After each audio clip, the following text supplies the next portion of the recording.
everyone, this is Tapasya and welcome back to our channel #literature with us. Now the series of every Sunday that we are going to discuss on post-colonial literature.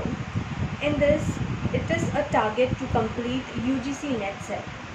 We are not sure about the tentative dates of the May that were given before, but for now, it is our time that we need to understand and be very serious for our UGC NET that is going to held whenever it could be, but at least you students should study hard and understand.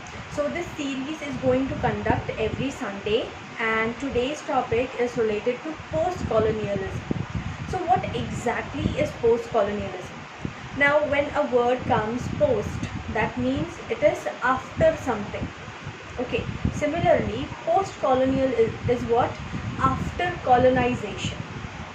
Okay, so there was something that had happened in colonization, and that is the reflection that we see in post-colonialism. Okay, so before we start with post-colonialism, let's learn and understand what colonialism actually means.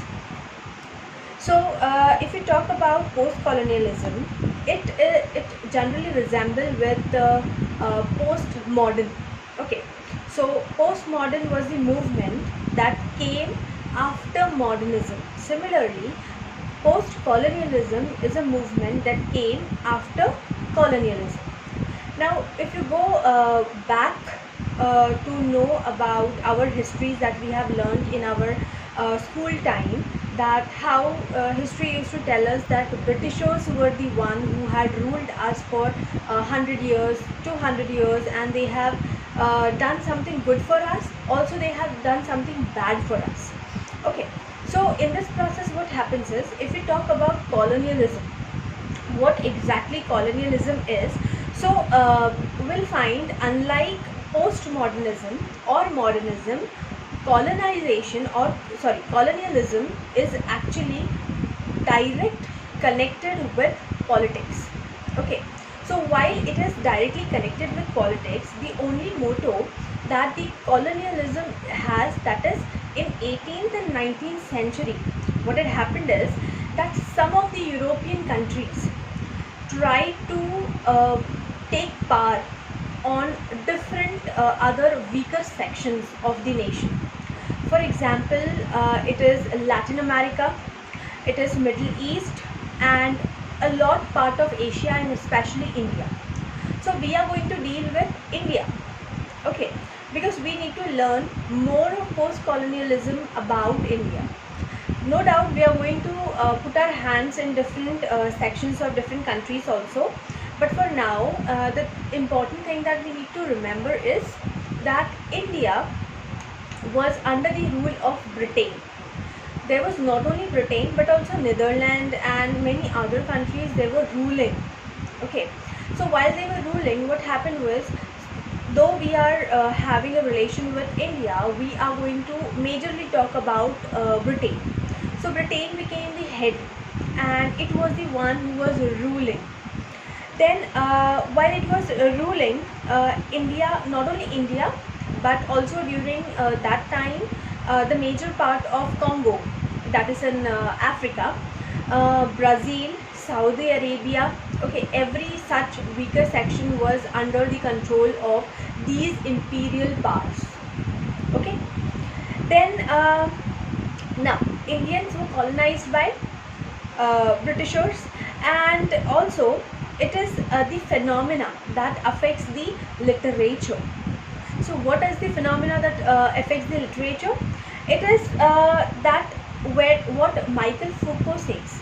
Okay, Michael Foucault, he says that knowledge and power are closely related to each other. Knowledge and power are closely related to each other. And second of all, he says, continuing with the sentence, that though they are closely related to each other, they cannot be we cannot separate them. Okay, so knowledge and power are connected to each other and we cannot separate them.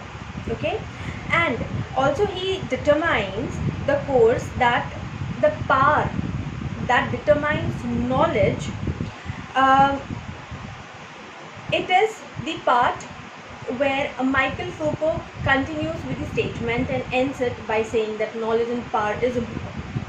Okay, apart from this, Britishers in India would obviously have their own kinds of systems, okay, uh, especially the education one.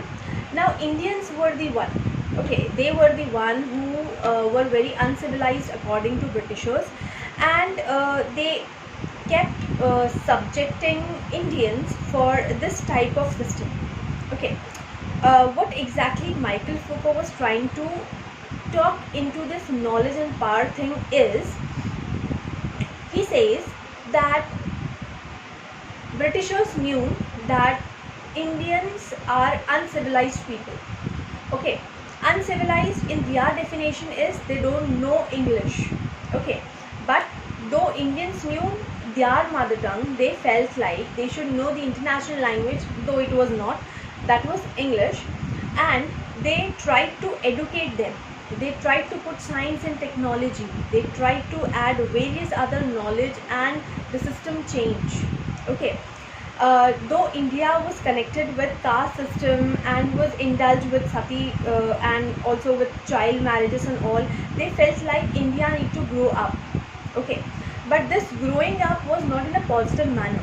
They felt like India should grow up in a manner that we should rule on them. We'll teach them, we'll make them civilized, and later we'll put our things on them.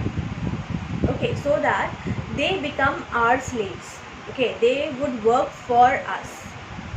Okay, this was their only motto. Then they also said that it was so much engraved in the Indians' conscious and subconscious mind that Indians also started believing that they are uncivilized and they need to learn the English language. Okay, but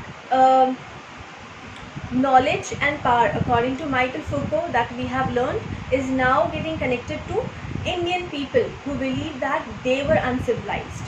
Okay, then second of all that we'll learn is this was the part of colonization. Okay, how Britishers had ruled on India and tried to colonize their colonies in the Asian country of India.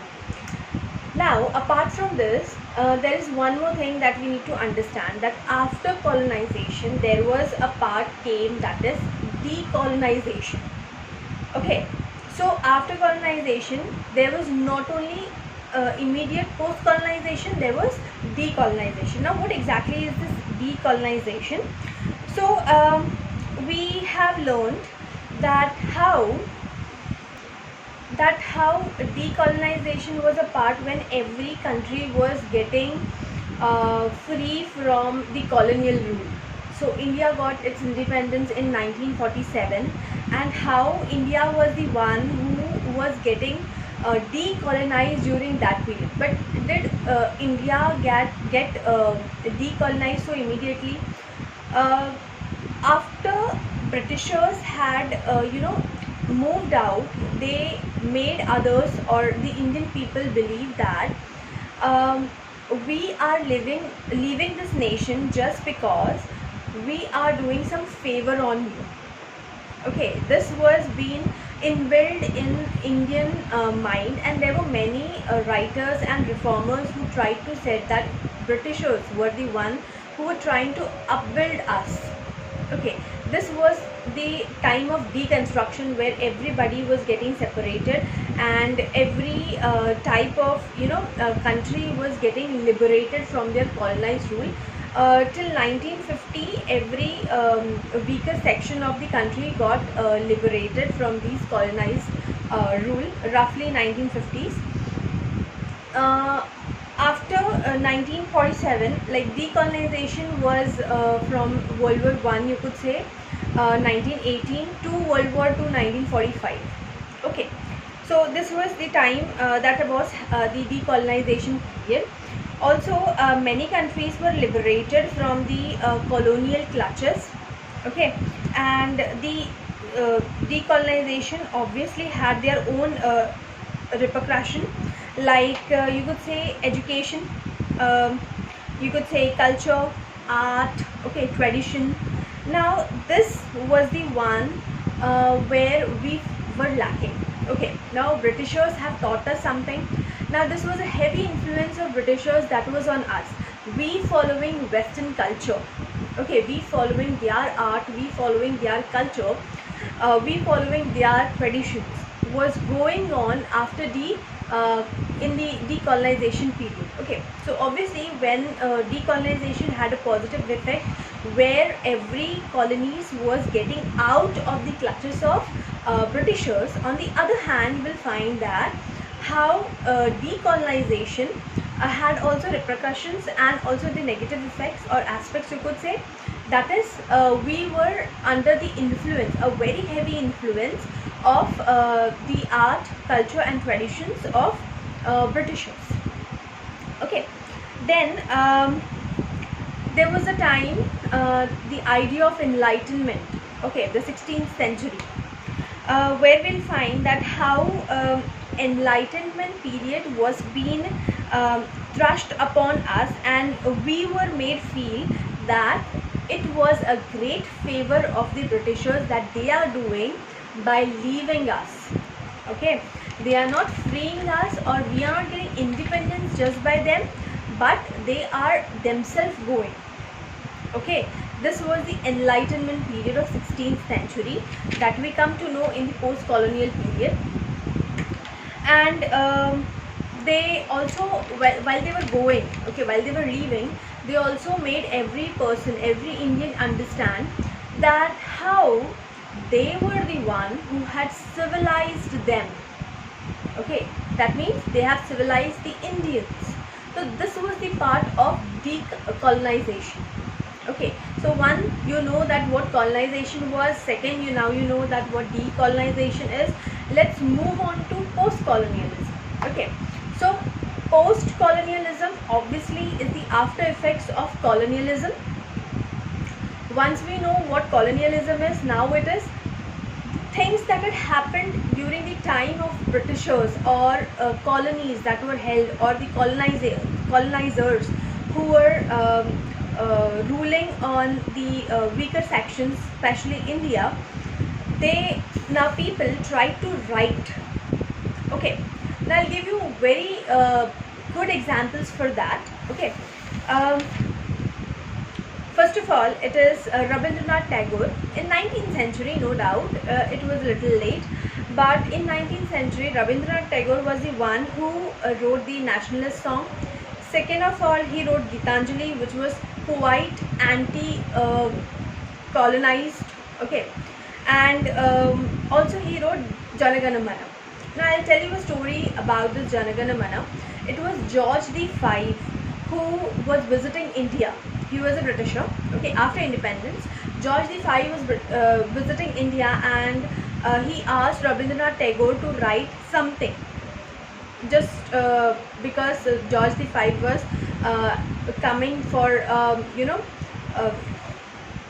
India's coming back. Okay, so what Tagore wrote was Jana Gana Mana, and he said that whatever I have written, I am not going to read it for him. Okay, so it is the anti-colonial act that Rabindranath Tagore did. Though Jana Gana Mana was the one who, which was, lots of thing is added about India into it. So what George V felt was that when Jana Gana Mana was being sung, he thought that everything that Rabindranath Tagore is talking about, he is talking about me. Okay, all the positive things and all the things that he is trying to put up on me is about myself, not about India. But on the other hand, Rabindranath Tagore had wrote about India, but he felt like he is praising George V. Okay, then second of all, Bankim Chandra Chatterjee was a person who was quite anti-colonial, and he wrote a lot of anti-nationalist work. Nationalist work. I'm really sorry. There was in 1982 an uprising of saints. Okay, uprising of saints was what? You should know that how in India there are saints and sages who try to follow their own rituals and traditions. Similarly, when Britishers asked them to follow the civilized code rule that they were trying to put, or you could say suppress upon Indians, they asked all these sages and saints to do the same.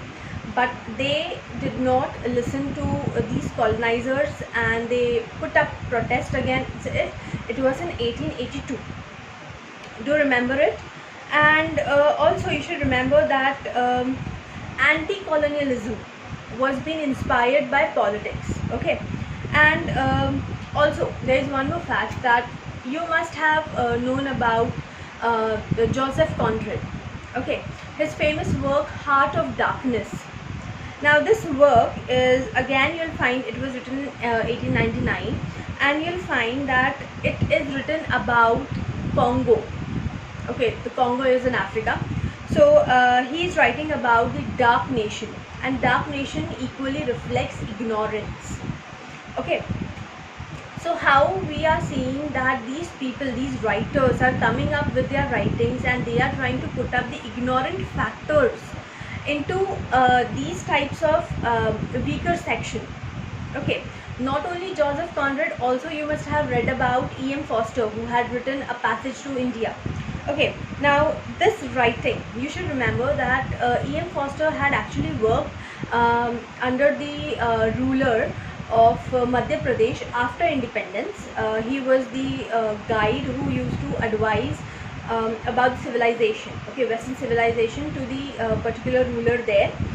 And after, for 2 years he had advised the king, and after that what had happened is that he left the job and he started writing about India.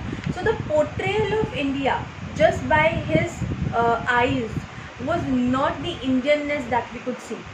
It is the British glasses that was that he had put upon, and he was looking India through British glasses. Okay, it was not Indian glasses that he was looking upon for. So by the ending note, let me make you inform that what exactly anti-colonialism and post-colonialism has a difference of. They both are not similar, but equally similar, we would say like that. Anti-colonial is something where we oppose rightly the colonial text, the colonial power, and the colonial knowledge. Okay, and post-colonialism is opposing the colonial rulers. Okay, and also equally, if we try to put up the historical context, okay, that is placed after colonialism, that is also known as post-colonialism. So reinterpreting colonization is known as post-colonialism. Once that thing has happened in colonization, the period of colonization, whatever have been happened, the after effects, or maybe the consequences, the impact, the situations, or the positive effects or the positive aspects, whatever might have happened, it is the reinterpretation in the post-colonial impact. That period is known to be post-colonialism. So that's all for this audio. Thank you so much for listening to this particular thing that we have been discussed today. And please do remember, next Sunday we must be starting with the first colonial phase. Okay, the details were already being mentioned in one of our videos. So thank you so much.